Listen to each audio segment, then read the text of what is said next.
Всім привіт! Сьогодні буде матч вечором у Василькові. І на стадіоні біля вулиці Трипільська, 38. Так, ви заїжджаєте прямо біля тої вулиці та там повертаєте на повороті, там де біля гаражу, і повертаєте направо. Там далі направо на парковочку.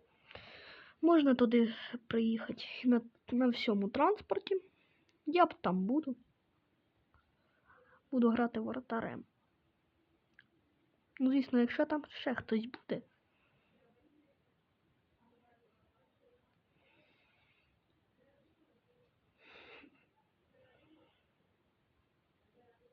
Постараюсь умовити. Всім пока.